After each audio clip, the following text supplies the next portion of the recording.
అందరూ నమస్తే అండి. గుంటూరు ప్రభుత్వ ఆసుపత్రిలో సినిమా రేంజ్ ట్విస్ట్ జరిగింది.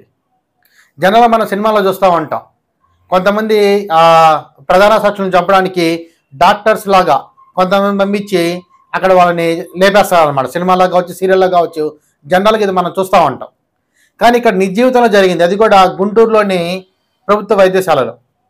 అసలు ఏం జరిగిందండి అంటే, ఒక మహిళ లేడీ డాక్టర్ లాగా మెటర్నిటీ వార్డులోకి వెళ్ళి, అంటే పసిపిల్లలు ఉన్నటువంటి వార్డులోకి వెళ్ళి వాళ్ళ ఆరోగ్యం ఎలా ఉంది, వాళ్ళు ఎలా ఉన్నారు, వాళ్ళ స్థితిగతులు ఏంటి అనేది విచారిస్తూ ఉంది. అసలు కాకపోతే ఏంటంటే ఆమె ఒక నకిలీ డాక్టర్, అసలు ఆమె నా డాక్టరే కాదు. అయితే అక్కడ రౌండ్స్కి వచ్చినటువంటి వేరే పనిచేసే సిబ్బంది, అంటే వేరే డాక్టర్లు ఉంటారు కదా, వాళ్ళు గమనించి వాళ్ళు ఆసుపత్రి యొక్క సూపరింటెండెంట్కి ఈ మహిళ మీద కంప్లైంట్ ఇచ్చారు. ఆ సూపరింటెండెంట్ వచ్చి పోలీసులకు ఫోన్ చేసి ఆమెను విచారణ గదిలో తీసుకెళ్ళి అడిగితే ఆమె చెప్పింది ఏంటంటే, నేను డాక్టర్ అవ్వాలని కావగన్నాను, అది నెరవేరకపోయేసరికి నాకు డిప్రెషన్ వచ్చింది, దాని నుంచి బయటపడ్డానికి నాటకవార్తనాన్ని ఎక్కలేని అబద్ధాలు చెప్తా ఉంది. అంటే ఇది ఒక అలవాట్లాగా అయిపోయింది అనమాట. ప్రతి చేసే తప్పంతా చేయడం, ఏదో ఒక సైకాలజీ ఆ ప్రాబ్లం చూపించడం, బయటకు వచ్చేయడం అన్నట్టు.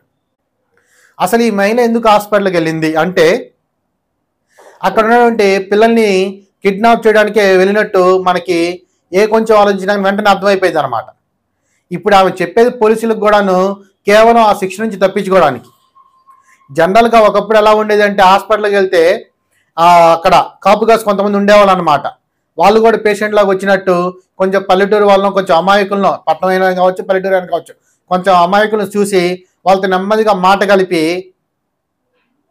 సో ఏం చేస్తుంటారు, ఎలా ఉన్నారు, పిల్లలు ఏం చేస్తున్నారు, పిల్లలకి పెళ్ళయిందా, ఎంతమంది పిల్లలు, వాళ్ళకి పెళ్ళయిందా కాలేదా, మాకు తెలిసిన సంబంధాలను సరే ఏదో ఒకటి, లేకపోతే మాకు తెలిసిన వాళ్ళకి ఇలానే ఏదో అయ్యింది, వాళ్ళకు కూడా ఇలానే ఆపరేషన్ చేశారు, ఏదో ఒకటి విధంగా మాట కలిపి వాళ్ళ మీద నమ్మకం తెచ్చుకుంటారు. నమ్మకం తెచ్చుకున్న తర్వాత వాళ్ళ దగ్గర పిల్లలు ఉన్నా లేకపోతే ఏదైనా వస్తువులున్నా, సో నేను పిల్లల్ని చూస్తుంటా, నువ్వు బాత్రూమ్కి వెళ్ళాను, ఇంకోటని పంపించి ఆ పిల్లల్ని అక్కడి నుంచి ఆడనే కిడ్నాప్ చేసి వెళ్ళిపోతూ ఉంటారు.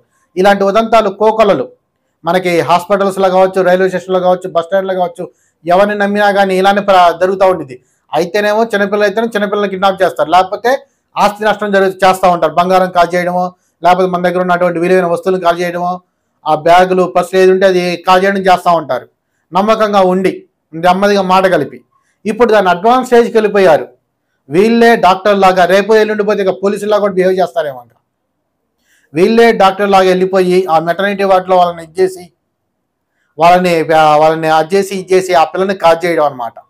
ఇది వీళ్ళు ఇప్పుడు నయా దందా. దానికి ఇప్పుడు మన రాజధాని ఉన్నటువంటి గుంటూరు జిల్లా బలిగా పోతుంది.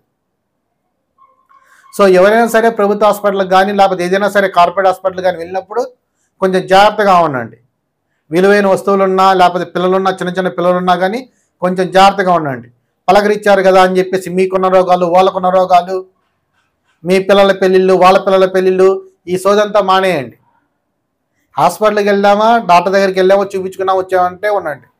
అంతేగాని ఎవరితో పడితే వాళ్ళతో మాట కలిపి ఈ విధంగా మోసపోకండి. Thank you very much. ఇదే నేను వీడియో ద్వారా మీకు చెప్పాలనుకుంటున్నాను.